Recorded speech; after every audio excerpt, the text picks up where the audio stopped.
नमस्कार मैत्रिणींनो, श्री स्वामी समर्थ. चला तर मैत्रिणींनो, आज मी तुम्हाला घरच्या घरी गव्हाच्या पिठापासून बिस्किट कसे बनवायचे याची सविस्तर रेसिपी सांगत आहे. एकदम ठिसूळ मऊ असे एकदम तोंडात टाकताच विरघळणाऱ्या बिस्किटाची रेसिपी सांगत आहे. तुम्ही एकदा हे बिस्किट नक्की ट्राय करून पहा.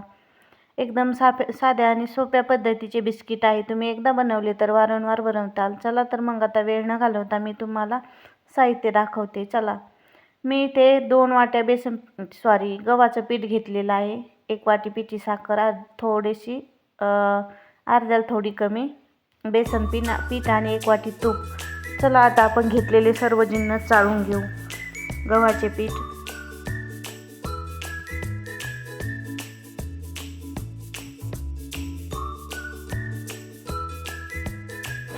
गव्हाचे पीठ चाळल्यानंतर त्यात आपण घेतलेले बेसन पीठ, म्हणजे याचं प्रमाण 2 वाटी गव्हाच्या पिठाला अर्धी वाटी बेसन पीठ आणि 1 वाटी साखर. चला आता आपण साखर आणि बेसन पीठ चाळून घेऊ.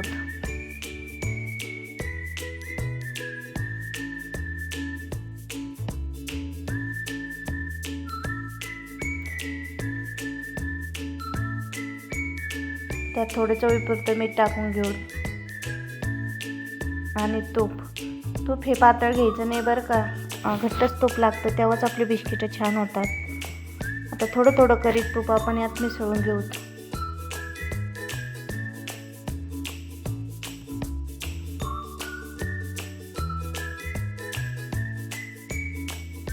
सर्व तूप आपण त्या मिश्रणाला लावून घेऊ.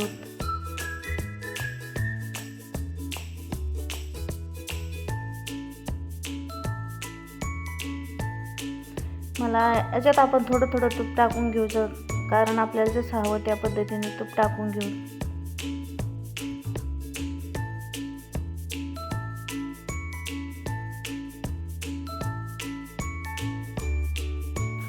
आता आपलं किती छान मस्त असं बॅटर व्हायला लागलं. आता एवढंही तूप घालते आणि नंतर पीठ पुन्हा मिळून तुम्हाला दाखवते. पुन्हा जर आवश्यकता वाटली तर मी तूप घालते, नाही वाटली तर मग राहू देते. छान असं मिश्रण मस्त त्याचा उंडा बनला पाहिजे, या पद्धतीने करून घ्यायचं. आणखी थोडीशी तुपाची गरज आहे. मी सर्व वाटीतले 1 वाटी तूप आपल्याला लागलेलं आहे. आता 1 वाटी तुपानंतर आपलं बिस्किटाचा उंडा तयार झालेला आहे.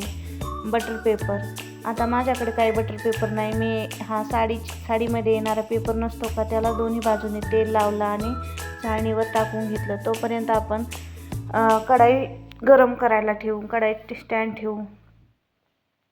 तयार झालेल्या पिठाचे आपण एकसारखे गोळे तयार करून घेऊ.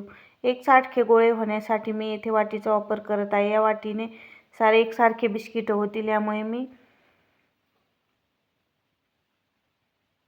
वाटीच्या साहाय्याने मोजून घेते उंडा, म्हणजे एकसारखे बिस्किट होतील. याचे साधारणपणे 15-16 बिस्किट झाले होते. या पद्धतीने मी सर्व उंडे करून घेते आणि नंतर तुमच्याशी बोलते. तोपर्यंत जर तुम्हाला व्हिडिओ आवडत असेल तर व्हिडिओला एक लाईक आणि चॅनलला सबस्क्राईब करा. आणि तुम्ही एकदा बिस्किट ट्राय करून पहा आणि तुमची बिस्किट कसे झाले मला ते कमेंट करून सांगा. चला आता आपण सर्व पिठाचे बारीक गोळे करून घेतले. आता आपण त्याला बिस्किटासारखा आकार देऊन घेऊ. तुम्ही हवे त्या आकारात करू शकता, परंतु मी ते चौकोनी बिस्किट करते कारण दिसायला छान दिसतात.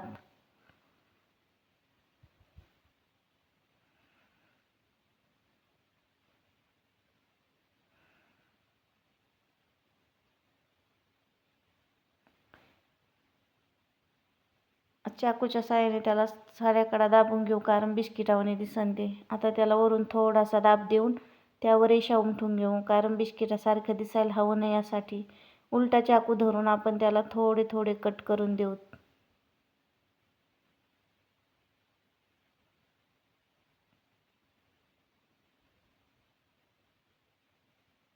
आणखी एकदा दाब देऊ आणि छान असा बिस्किटासारखं रेषावर करून घेऊ. या पद्धतीने सर्व बिस्किट करून घेऊत आणि चाळणीत ठेवूत.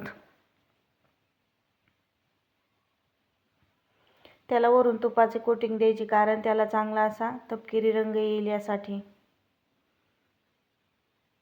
माझ्याकडे ब्रश वगैरे काही नाही, मी हातानंच त्याला थोडंसं वरून दूध लावते, कारण भाजल्यानंतर त्याला छान असा सोनेरी रंग येतो. थोडीशी साखर, तुमच्याकडे ड्रायफ्रूट असले तर तुम्ही ते ड्रायफ्रूटही लावू शकता, परंतु माझ्याकडे नव्हती त्यामुळे मी नुसती साखर लावली. आणि आपण बटर पेपर करून घेतलेले चाळणीवर ते सर्व बिस्किटं ठेवून घेऊत. या पद्धतीने मी सर्व बिस्किटं करून घेते आणि नंतर तुम्हाला दाखवते.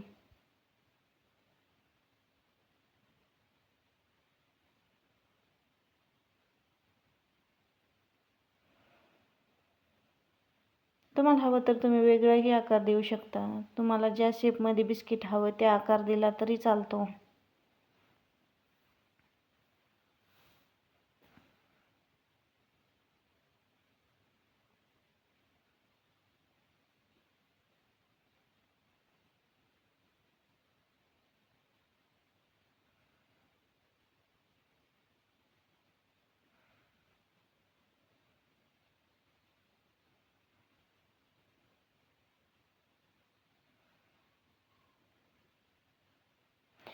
हळुवारपणे चाकू हाताखाली घेऊन तो पुढे सरकवून बिस्किट काढून घ्यायचे. या प्रकारे मी सर्व बिस्किटं करून घेतले.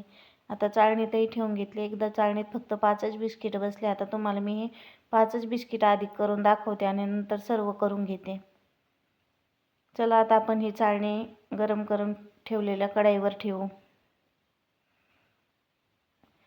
कढईवर ठेवताना त्याच्यातून अजिबात गरम हवा बाहेर गेली नाही पाहिजे याची काळजी घ्या. जे झाकण व्यवस्थित बसतं का तेच ठेवून घ्या आणि त्याच्यावर ओझं ठेवा, कारण वाफ बाहेर जाणार नाही.